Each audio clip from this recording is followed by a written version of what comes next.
Baik, saya dulu. Baik, terima kasih banyak Pak Ketua Sidang,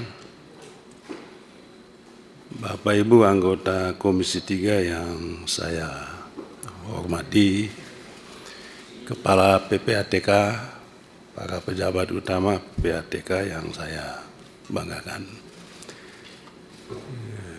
Selamat pagi semua. Saya ingin menyampaikan sejumlah pertanyaan.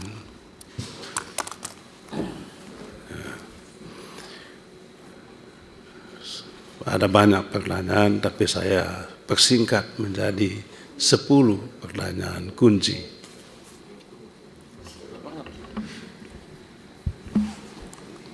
Yang sudah saya siapkan dengan baik sehingga saya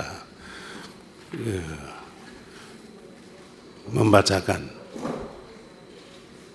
supaya kalau tidak disiapkan tertulis tidak dibacakan Pak Ketua, nanti kita keseleo lidah seperti masih ingat Kepala PPATK pertemuan di sini sebelum pemilu 2019 yang lalu.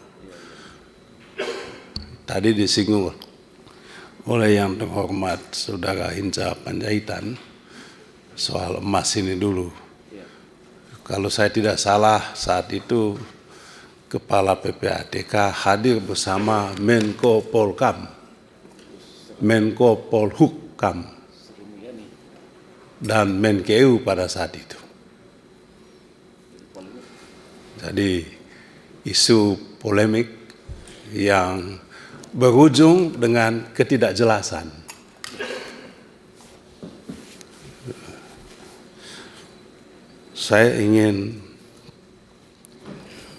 Saya menyampaikan ini lagi sebab apa yang saya sampaikan kala itu, itulah yang terjadi. Saat ini saya ingin bertanya kepada Kepala PPATK.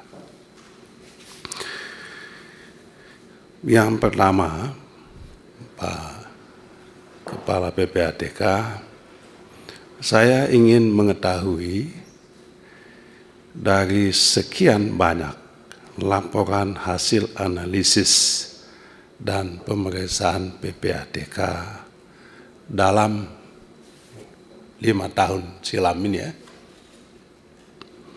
5 tahun jadi evaluasi, ini saya tidak menemukan di sini.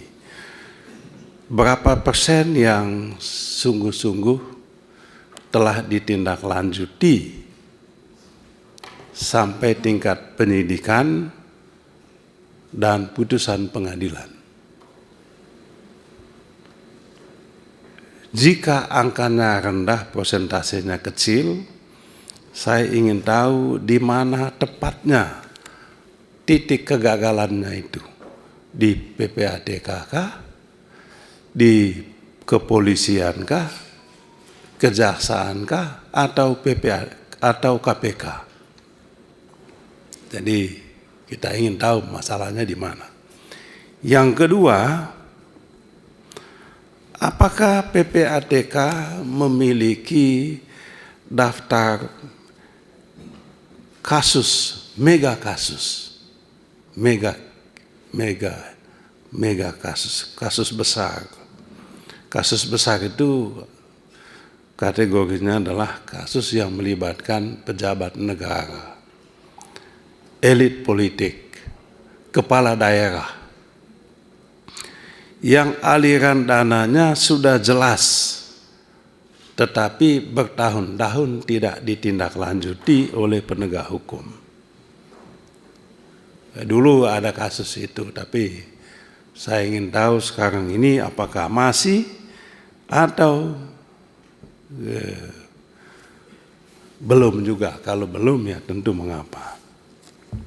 Dengan kata lain, kasus macet. Ada kasus macet, kalau bahasa populer kasus macet itu kasus mangkrak. Kasus mangkrak. Yang ketiga, Saya ingin tahu, sebab ini rapat udah lama kita nggak lakukan. Saya ingin tahu menjelang dan pasca pemilu dan pilkada kali lalu, apakah PPATK mencatat adanya lonjakan signifikan transaksi mencurigakan yang terkait dengan pendanaan politik? Kalau ada, berapa persentasenya yang telah diserahkan ke penegak hukum dan berapa yang berhenti di meja analisis PPATK?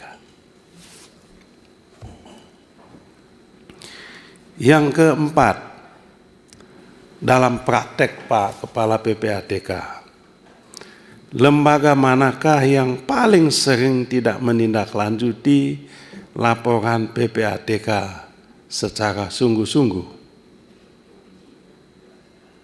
Apakah PPATK mau dan berani menyampaikan evaluasi objektif kepada Komisi 3?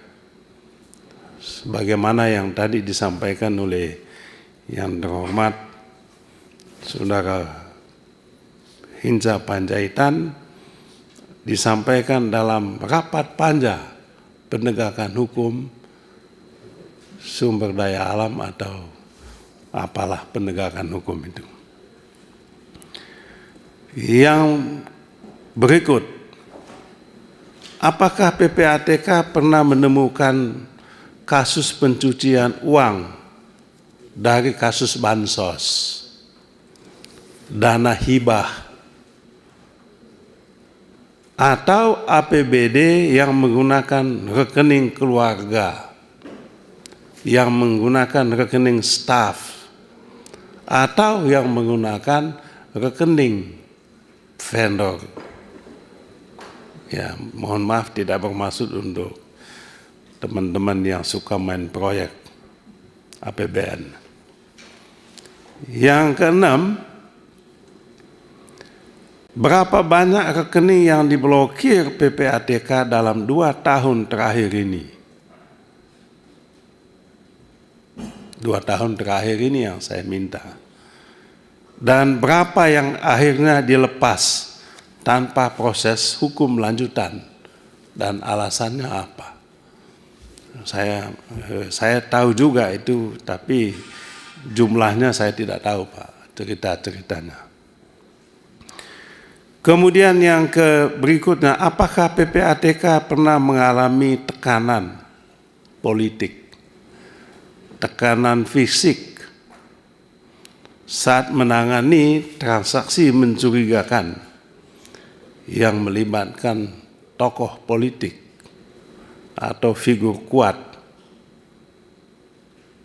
Jika ada, apa mekanisme yang Bapak gunakan untuk melindungi PPATK? Kemudian ini yang terakhir, ini yang berkaitan dengan kripto, fintech, dan transaksi lintas negara yang tadi disinggung oleh yang terhormat Dr. Safruddin Suding, ahli pidana Pak Dr. Safruddin Suding ini. Apakah PPATK masih memiliki kewenangan untuk masuk ke situ, dan apakah punya teknologi yang memadai untuk melacak itu? Kami sendiri belum terlalu ini dengan kripto, fintech, apalagi yang lain-lain. Ini poin saya adalah kalau memang ada, ya undang-undang PPATK ini harus kita revisi. Kemudian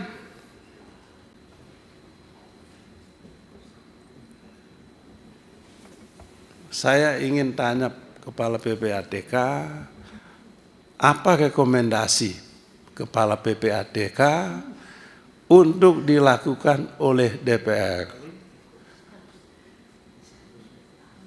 agar PPATK punya kekuatan untuk melawan pencucian uang ini.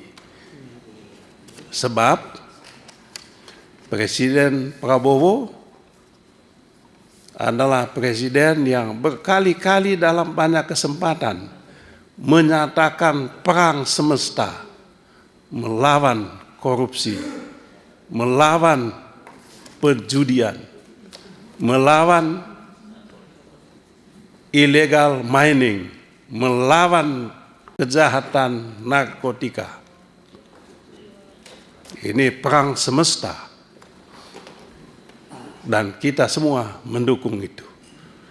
Itulah sebabnya kehadiran PPATK saat ini menjadi sangat strategis. Tetapi jangan hanya hadir, dia harus punya kedaulatan. Dia harus punya kewenangan untuk mewujudkan misi Presiden Prabowo sukses berperang melawan penjudi, narkotika, illegal mining tadi, dan juga korupsi tentunya. Sekian dan terima kasih banyak.